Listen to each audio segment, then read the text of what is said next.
They say a picture is worth 1,000 words, but the sad thing is, doesn't matter how many pictures you have, how much testimony you have, how much truth there really is out there. When you have the right kind of money, you can cover up just about any crime that you could ever possibly imagine. And the only reason I'm going to touch in on this Jeffrey Epstein case here, and I don't have Jeffrey Epstein up on the screen right now, I have Donald Trump and Bill Clinton, is because of something that a friend of mine shared with me recently about this case. And those two men that you see there on the screen were both implicated in that entire scandal. And I always go back, though, I always find it interesting, right? And in fact, we talked about this very video here that Trump says here, and I'll just play this for you for a moment. Are you still talking about Jeffrey Epstein? This guy's been talked about for years. You're asking, we have Texas, we have this, we have all of the things. And are people still talking about this guy, this creep? That is unbelievable. To me, man, All right, it's unbelievable. Can't believe that anybody be talking about Epstein. But then again, that's kind of the way Trump did when he was on David Letterman, and he was talking about Epstein there as well. In fact, let me see if I can find that for you. Yeah, that was another interesting one. Maybe it's actually up here somewhere. Let's see here. He was actually on in an interview with David Letterman, and that was kind of what he did when it came to Mike Tyson. I thought that was rather interesting when he kind of basically bells Mike Tyson out and says Mike Tyson really shouldn't be, found guilty of rape. He had a horrible defense and everything. Let him give millions of dollars to rape victim, and he should be out on the street. He actually even joked about that he should actually be in his casinos fighting so he could make in the millions of dollars as well. So it's basically like, okay, they can commit the crime, let them go, no big deal, as long as you got money to pay people off. Well, two young ladies that a good friend of mine knows personally because he grew up just across the way from Mar-a-Lago, and he knows personally two of these women here that they were bought off to keep their silence as well. But what he shared with me about their story, though, was very troubling. He actually said to me that knowing these two young girls personally firsthand, of course, they were young back then at the ages of about 14 years old, they were approached by this woman right here in the picture here with Donald Trump, Miss Maxwell. And he said, what really hurt these women more than anything, not the fact, and they actually named that both, let me get here, both Donald Trump and Bill Clinton, they had seen themselves on the island. And they knew firsthand that, yes, they were there.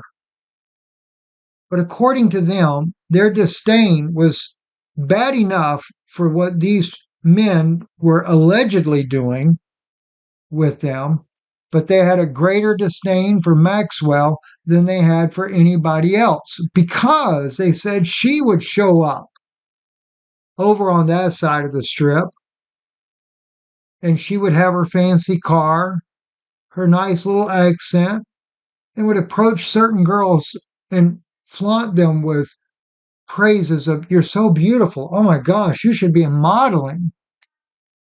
And they would think that there was really something great for them.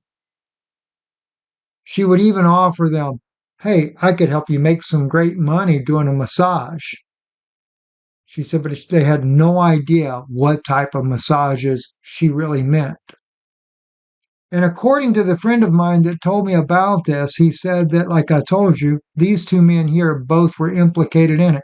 But their hatred towards Ghislaine Maxwell, he said, was greater than anything. He said, because she's the one that entrapped them. She's the one that brought them in and brought them into that slave market of pedophilia.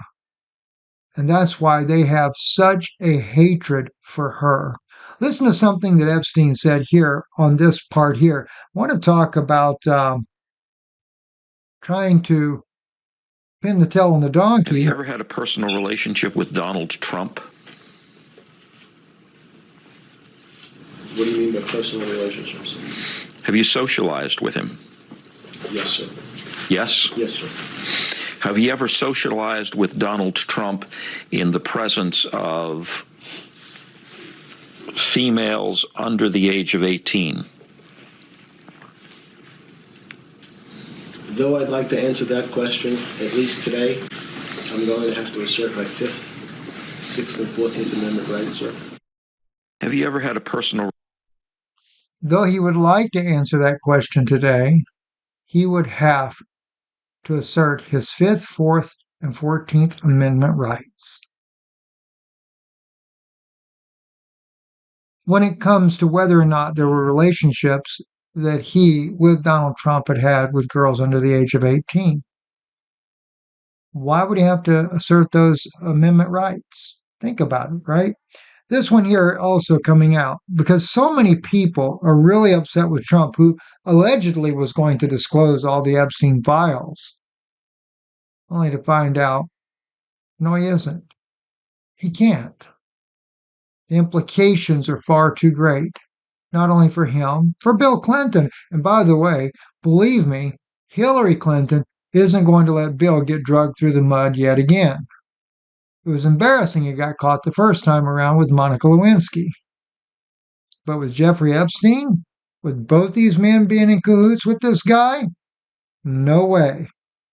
There's a lot of people that can cover it up. And as long as Donald Trump is a good boy and does exactly what his lenders are paying him to do in the White House, they won't ever let that story make the light of day. Listen to CBS. We want to get to some breaking news now. The Department of Justice asked 2 New York judges to unseal grand jury exhibits tied to Jeffrey Epstein and Ghislaine Maxwell. But before that happens, the DOJ wants to notify the people mentioned in the exhibits who weren't mentioned in the transcripts. So CBS News Justice reporter Jake Rosen joining us live. Want to get something released. I would be very surprised if anything ever gets released, especially with that smoking gun of what Epstein had to say when he pleaded the 5th, 4th, and 14th Amendments. 5th, well, that would incriminate himself. But what about the other 2? How does that imply when you're looking at powerful people, 2 former U.S. presidents, no less? I'm Stephen Benoon. You're watching Israeli News Live. Good evening.